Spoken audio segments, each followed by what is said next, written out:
कविता Hindi academy channel पर आपका स्वागत है। मैं आपके लिए मोस्ट इंपोर्टेंट क्वेश्चन लेके आई हूँ। ये क्वेश्चन जो है व्याकरण से संबंधित, साहित्य से संबंधित क्वेश्चन है।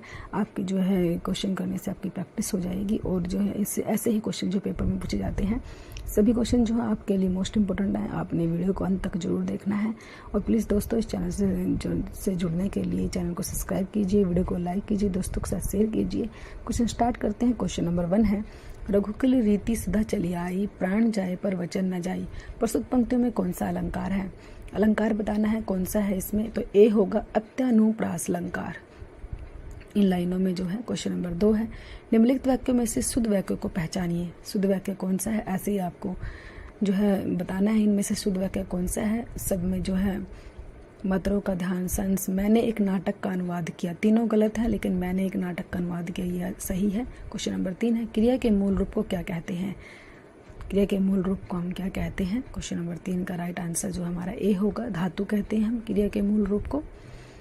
मोस्ट इंपोर्टेंट है, पेपर में पूछा गया क्वेश्चन है ये, क्रिया के मूल रूप को क्या कहते हैं। क्वेश्चन नंबर 4 है, अमीर खुसरो किस शैली के लिए प्रसिद्ध नहीं है? किसके लिए प्रसिद्ध नहीं है वो नहीं पूछा है, ये ध्यान रखना है। गीत के लिए नहीं है, गजल पे हेलिया और खालिक बारी के लिए वो प्रसिद्ध है लेकिन गीत के लिए नहीं है, ये ध्यान रखोगे। क्वेश्चन नंबर 5 है, परिंदे कहानी निम्न में से किस कथाकार की है? परिंदे कहानी जो है किसने लिखी है? क्वेश्चन नंबर 5 का राइट आंसर जो होगा वो परिंदे कहानी जो है सी होगा, निर्मल वर्मा ने लिखा है। परिंदे कहानी को निर्मल वर्मा ने लिखा है। क्वेश्चन नंबर 6 है, सदैव शब्द की विच्छेद दिए गए विकल्पों में से कौन सा है? मतलब इसकी संधि विच्छेद करना है आपने, कौन सा सही है? तो डी सही है, सदा प्लस एव, ऐसे लिखा जाता है सदैव को, सदा प्लस एव। ये वृद्धि संधि है, ये ध्यान रखोगे आप, ये वृद्धि संधि है। क्वेश्चन नंबर 7, दिए गए विकल्पों में से बिल्ली शब्द का बहुवचन कौन सा है? बहुवचन बताना है, बिल्ली शब्द का कौन सा बहुवचन बनेगा? तो ए बिल्लियाँ, ए बनेगा बिल्लियाँ। क्वेश्चन नंबर 8, बसंत के मौसम में पीले फूल खिलते हैं, प्रस्तुत वाक्य विशेषण कौन सा है? विशेषण बताना है कौन सा है, विशेष इनमें से कौन सा के वाक्य में क्या विशेषता है? तो पीले, पीले फूल जो है विशेषता है। क्वेश्चन नंबर 9, दिए गए विकल्पों में से भुजंग शब्द का समानार्थी शब्द कौन सा है? भुजंग शब्द का जो है समानार्थी बताना है, कौन सा समानार्थी है इसका। क्वेश्चन नंबर 9 है हमारा,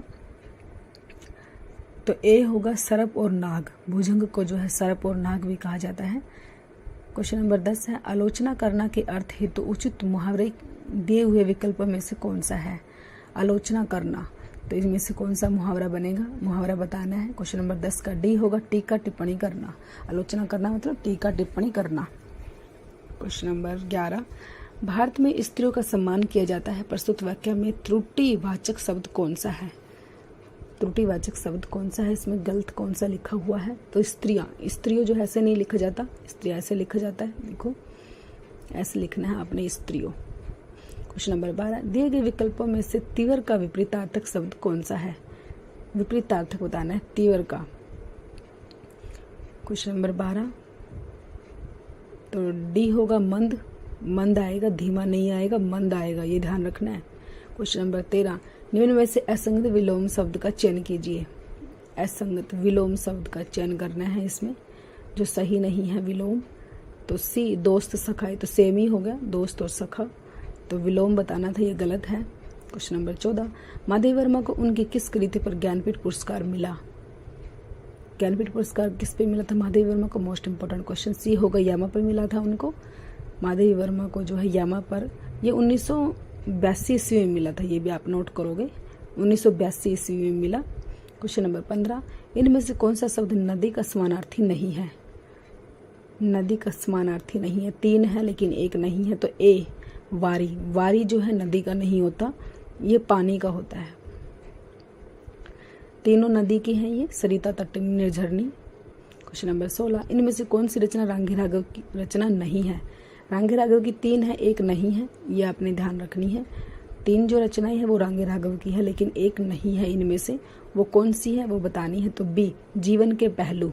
जीवन के पहलू जो है ये रचना है अमृतलाल जो है अमृत राय की है, अमृत राय की है ये।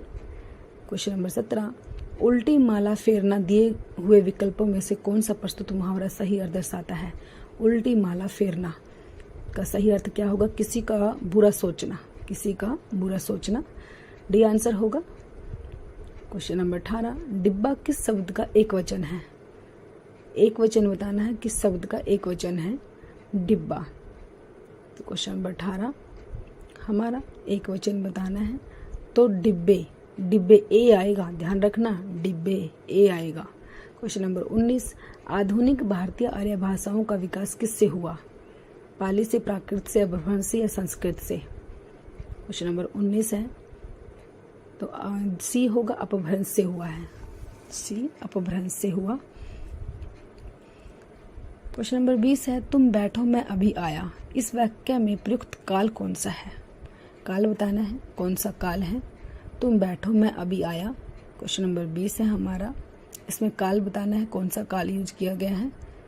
तो बी होगा, वर्तमान काल है, तुम बैठो मैं अभी आया। क्वेश्चन नंबर 21 है, कागा चला हंस की चाल, यह लोकोक्ति पूर्ण करने हेतु उचित विकल्प चुनिए। स्किल कोक्ति को पूरा करना है। क्वेश्चन नंबर 21,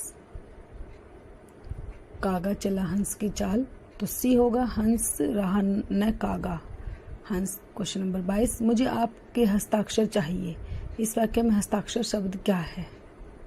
हस्ताक्षर बताना है क्या है। क्वेश्चन नंबर 22, नित्य एक वचन, नित्य एक वचन, नित्य ये एक वचन है नीचे, लेकिन ऊपर जो हस्ताक्षर ये बहुवचन में आता है, हमेशा सी आंसर होगा। मोस्ट इम्पोर्टेंट है, यूपी के पेपर में भी आया हुआ है, ये नित्य बहुवचन हस्ताक्षर हमेशा। क्वेश्चन नंबर 23, मैंने अपना घर मटमैले रंग का रंगवाया है, इसमें मटमैला शब्द क्या है? मटमैला क्या है? विशेषण है, सर्वनाम है, विशेष्य है, संज्ञा है? तो ए होगा, विशेषण है मटमैला, मटमैला जो है वो विशेषण है। क्वेश्चन नंबर 24, निम्न शब्दों में से अशुद्ध शब्द पहचानिए। अशुद्ध बताना है, इसमें कौन सा अशुद्ध है? 3 बिल्कुल सही लिखे हुए हैं, लेकिन एक है जो वो गलत लिखा हुआ है, वही बताना है हमने। क्वेश्चन को बड़े ध्यान से पढ़ना है।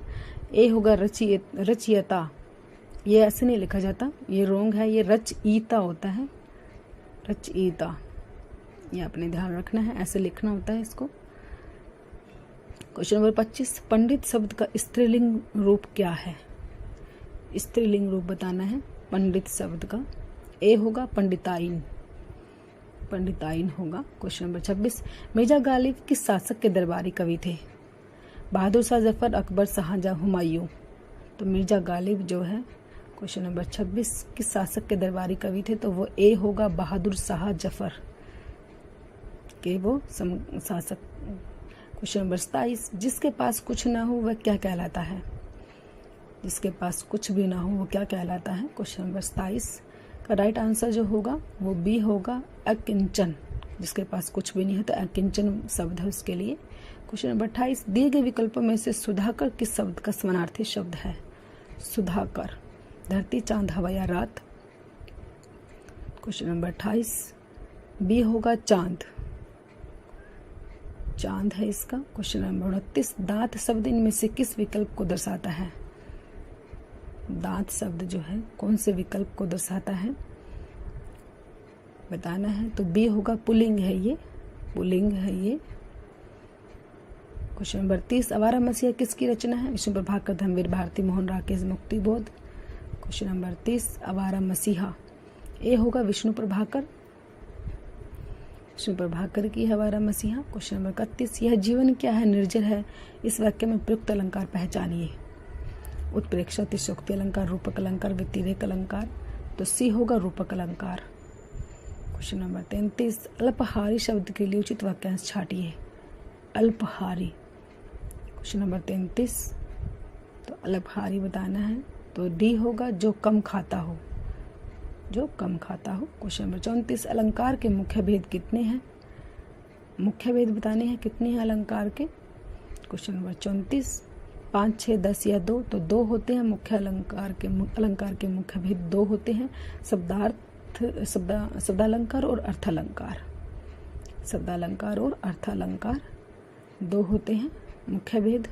क्वेश्चन नंबर 35, ब्राह्मी से किस लिपि की उत्पत्ति हुई? ब्राह्मी से, देवनागरी ए होगा, देवनागरी की उत्पत्ति हुई थी ब्राह्मी से। क्वेश्चन नंबर 36, जयद्रथ वध किस लेखक की कृति है? माधवी वर्मा, स्मृतिरंजन पंत, मैथिली शरण गुप्त, जयशंकर प्रसाद। जयद्रथ वध, क्वेश्चन नंबर 36 हमारा, जयद्रथ वध जो है किसने लिखा है? तो सी होगा, मैथिली शरण गुप्त। मैथिली शरण गुप्त का है ये जयद्रथ वध, मैथिली शरण गुप्त ने लिखा है। क्वेश्चन नंबर 37, ढोल के अंदर पोल कहावत का अर्थ निम्नलिखित विकल्पों में से कौन सा है? कहावत का अर्थ बताना है, तो डी होगा, दिखावा कुछ और गुण कुछ नहीं। दिखावा कुछ और गुण कुछ नहीं। क्वेश्चन नंबर 38, सरसिज शब्द का पर्यायवाची शब्द निम्नलिखित में कौन सा है? कौन सा है बताना है, सरसिज का पर्यायवाची बताना है हमें, कौन सा है? तो ए होगा, नलिन। कमल का होता है ये, कमल का, कमल को कहते हैं। क्वेश्चन नंबर 39, उपमेय, उपमान, साधारण धर्म और वाचक किस अलंकार के भेद हैं? क्वेश्चन नंबर 39, उपमेय, उपमान, साधारण धर्म और वाचक, ये भेद किसके हैं? उपमा के हैं। डी आंसर होगा, उपमा अलंकार में आते हैं ये चारों भेद, ये ध्यान रखोगे आप। क्वेश्चन नंबर 40, रघुपति, राघव, राजा, राम में कौन सा अलंकार है? अलंकार बताना है कौन सा है। तो क्वेश्चन नंबर 40 में रघुपति, राघव, राजा, राम, रह की आवाज आ रही है तो अनुप्रास अलंकार होगा, बी आंसर। एक ही शब्द की बार बार आवर्ती आने से अनुप्रास अलंकार होता है। क्वेश्चन नंबर 40 का बी आंसर, अनुप्रास। क्वेश्चन नंबर 41, 29 शब्द का विलोम पहचानिए। विलोम बताना है, 29 का विलोम बताना है।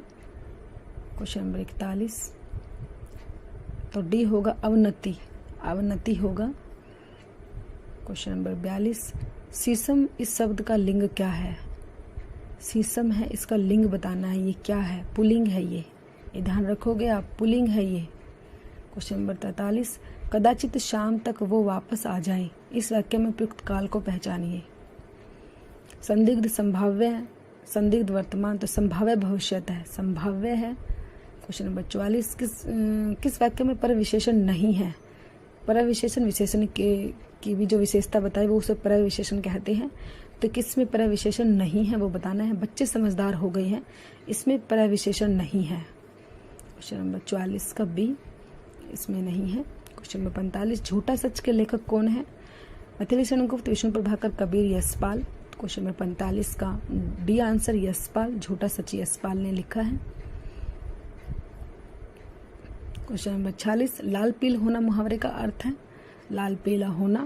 क्वेश्चन नंबर 46, डी होगा, बहुत क्रोध करना। लाल पीला होना, बहुत क्रोध करना, डी आंसर होगा क्वेश्चन नंबर 46 का। क्वेश्चन नंबर 47, उपमालंकार में उप का अर्थ क्या है? उप का अर्थ क्या है? ऊपर, बादल, समीप, तोलना। क्वेश्चन नंबर 47, तो सी होगा, समीप। समीप होगा इसमें, समीप, माँ, ठीक है, समीप। 48, मिलजुल मन किसकी रचना है? चित्रा मुदगल, मृदुला गर्ग, नासिरा शर्मा, ममता कालिया। क्वेश्चन नंबर 48, मिलजुल मृदुला गर्ग की है ये, बी आंसर होगा। मृदुला गर्ग ने लिखा है इस रचना को। 2013 में, ये भी याद रखोगे, सन भी पूछा जाता है कई बार। क्वेश्चन नंबर 49, काली घटा का घमंड घटा पंक्ति में कौन सा अलंकार है? मोस्ट इंपोर्टेंट है ये, तो कई बार पेपर में आती है लाइनें। काली घटा का घमंड घटा कौन सा अलंकार है ये? क्वेश्चन नंबर 49, तो ये डी होगा, यमक अलंकार है। यमक अलंकार है ये आप याद रखोगे। क्वेश्चन नंबर 50, रेहन पर रघु किस लेखक का उपन्यास है? रेहन पर रघु, मैत्री पुष्पक, काशीनाथ सिंह, गोविंद मिश्र, दूधनाथ सिंह। तो क्वेश्चन नंबर 50 का राइट आंसर जो है वो बी होगा, काशीनाथ सिंह। काशीनाथ सिंह रेहन पर रघु लिखा है काशीनाथ सिंह ने, ये उपन्यास है इनका। और इन जो है इनको 2011 में इस पे पुरस्कार भी मिला था, ये भी आप ध्यान रखोगे। क्वेश्चन नंबर 50 का राइट आंसर बी, 2011 में जो है इनको काशीनाथ सिंह को पुरस्कार भी मिला था।